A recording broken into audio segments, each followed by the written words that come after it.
انسان کے پاس زندگی کے لمحات سے بڑھ کر قیمتی چیز کوئی نہیں ہوتی۔ یہی لمحات مل کر دن رات کا روپ دھار لیتے ہیں، جبکہ دن رات کی تبدیلی میں ہی انسان کی عمر گزر جاتی ہے۔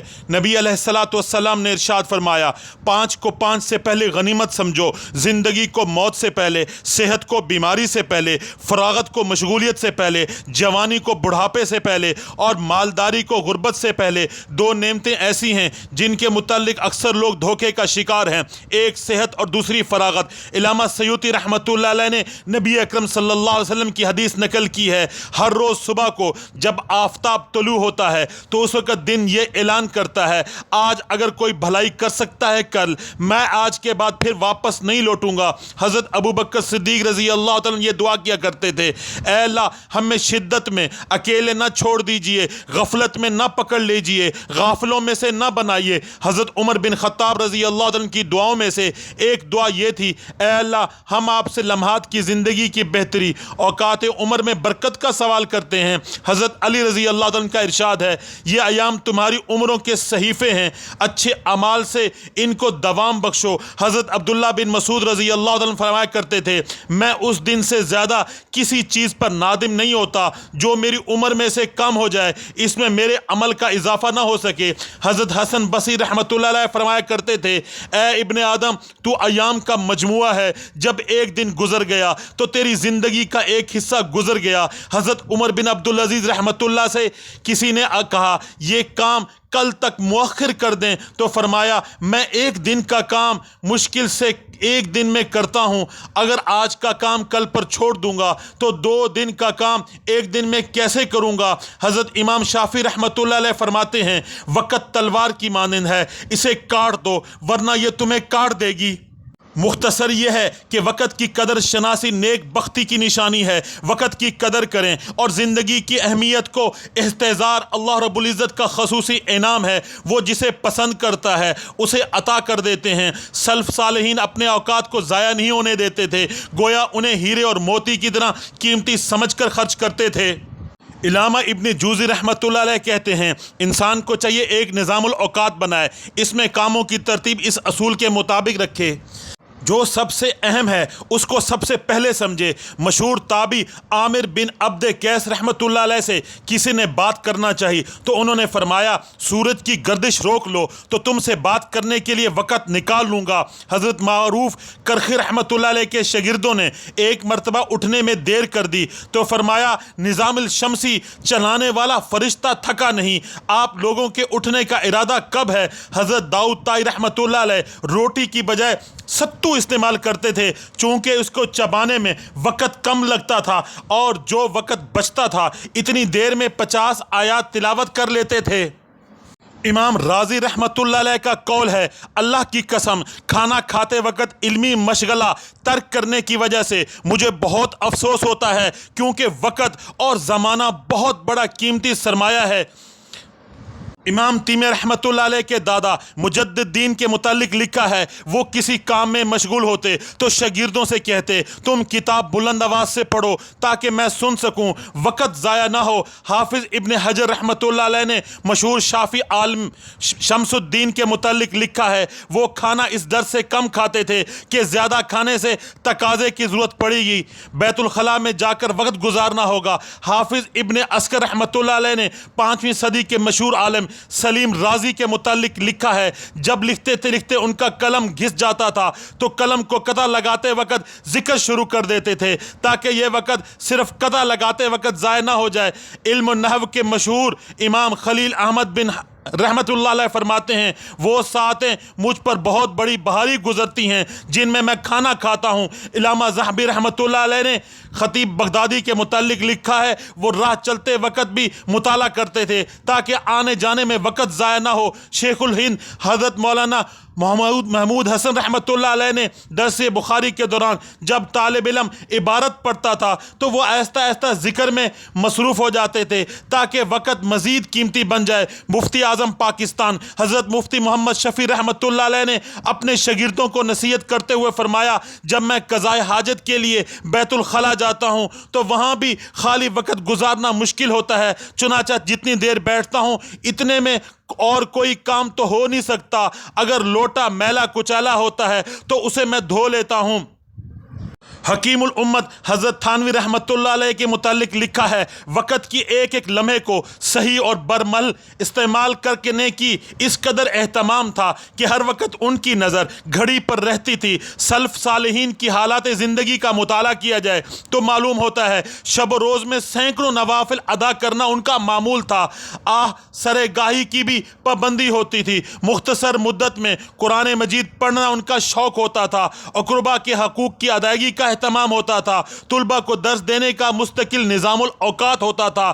پھر آج کے دور کی سہولتیں بھی میسر نہ تھیں۔ سفر کے لیے زمین پر دوڑنے والی گاڑیاں اور لڑنے والے جہاز بھی میسر نہ تھے، لیکن لکھنے کے لیے آج کا رواں دواں قلم بھی ایجاد نہیں تھا۔ سطر در سطر لکھنے کے باوجود بار بار قلم کو روشنی میں ڈبونا پڑتا تھا۔ آج کل کی طرح گھروں کو بقائے نور بنا دینے والے بجلی کے بلب ایجاد نہیں ہوتے۔ چراغ کی روشنی بھی بعض حضرات کو مہیا نہیں تھی، وہ پہرہ داروں کی کندیلوں کی روشنی میں پڑھتے لکھتے تھے۔ فقہ اور حدیث کی تدوین کا کام مکمل نہ تھا، ایک ایک حدیث سننے کے لیے دور دراز کا سفر کرتے تھے۔ ان کی عمریں بھی معمول سے زیادہ نہ تھیں، اکثر نے تو یہی 60-70 سال کی بہاریں دیکھیں۔ دنیا اپنی زیب و زینت کے ساتھ ان کا دل لبھاتی تھی، مگر وہ اپنے وہ بڑے بڑے سرکاری منصب ٹھکرا کر علمی کام میں مشغول اور مصروف رہتے تھے۔ ان تمام مشکلات کے باوجود سلف الصالحین نے تصنیفی میدان میں اپنی عظمت کے بھرپور جھنڈے لہرائے اور دنیا کو پریشانی میں ڈال دیا۔ مشہور محدث ابن شاہین رحمۃ اللہ علیہ نے صرف روشنائی اتنی استعمال کی، اس کی قیمت 700 درہم بنتی تھی۔ امام محمد رحمۃ اللہ علیہ کی تالیفات 1000 کے قریب ہیں۔ ابن جریر رحمۃ اللہ علیہ نے زندگی میں 3,58,000 ورق لکھے۔ علامہ بلخائی رحمۃ اللہ علیہ نے صرف معتزلہ کی رد میں 70,000 ورق لکھے۔ امام غزالی رحمۃ اللہ علیہ نے 78 کتابیں لکھی، جن میں صرف یاقوت التواویل 40 جلدوں میں ہیں۔ امام ابن جوزی رحمۃ اللہ علیہ کے آخری غسل کے واسطے پانی گرم کرنے کے لیے وہ بردہ کافی ہو گیا جو حدیث لکھتے وقت ان کے قلم بنانے میں جمع ہو گیا تھا۔ مشہور مسلمان فلسفی طبیب ابن سینا کی تصنیف میں سے کہ ان کی الشفا 18 جلدوں میں ہے۔ اس طرح دیگر تصانیف کتنی جلدوں میں ہیں؟ 9ویں صدی کے مشہور محدث حافظ ابن حجر عسقلانی رحمۃ اللہ علیہ کی فتح الباری جو بخاری شریف کی شرح ہے 14 جلدوں میں لکھی، جبکہ تہذیب التہذیب 9 جلدوں میں ہے، الصابہ 5 جلدوں میں ہے، لسان المیزان 7 جلدوں میں ہے۔ ہمارے نوجوان کے لیے یہ تمام حقائق مشعل راہ کی مانند ہیں، انہیں چاہیے اپنی اوقات زندگی کی قدر کریں۔ کسی عربی شاعر نے کہا ہے کہ وقت ایک نفیس ترین شے ہے جس کی حفاظت کا تمہیں مکلف بنایا گیا ہے، جبکہ میں دیکھ رہا ہوں تمہارے پاس یہی چیز سب سے آسانی کے ساتھ ضائع ہو رہی ہے۔ دنیا میں کئی سالکین کو اپنے وقت کا کبار اولیاء سے فیض سے نصیب ہونے کا موقع ملا۔ کچھ ایسے بھی ہیں جنہوں نے بہتی گنگا میں ہاتھ دھو لیے، بلکہ بعض نے غسل کر لیا، مگر وہ بھی اپنے معمولی کاموں کو سمیٹنے کے منتظر رہے۔ دل میں نیت یہ تھی اپنے کام سمیٹ کر اپنے شیخ کی صحبت سے فیضیاب ہوں گا، مگر ان کی آنکھیں اس وقت کھلیں جب شیخ کی کتاب کی زندگی سمٹ چکی۔ نہ وہ رونقیں رہیں، نہ وہ محفلیں رہیں، نہ معرفت کی حکایتیں رہیں۔ وقت تو اتنا ہولے سے گزر گیا جیسے باد نسیم کسی صحرا میں سے گزر گیا۔ کتنے حسین اور جمیل لوگ جن کے رنگ روپ بگڑ گئے، کتنے لوگ دوستی اور یاری کے رشتے میں منسلک ہو گئے مگر بالآخر بچھڑ گئے۔ کتنے ہنستے بستے گھرانوں کے چمن تھے جو بالآخر خزاں کی مانند آمد سے اجڑ گئے۔ کتنا بے بس ہے انسان، نہ آنا اپنی مرضی سے، نہ جانا اپنی مرضی سے۔ جب ہر کام میں رب کے کائنات کی مرضی سے ہوتا ہے تو عقل مند انسان کو چاہیے کہ کمینی دنیا سے منہ موڑے، اپنے رب سے رشتہ جوڑے اور ففروا الی اللہ کا مصداق بنے۔ جب وقت ہاتھ میں ہوتا ہے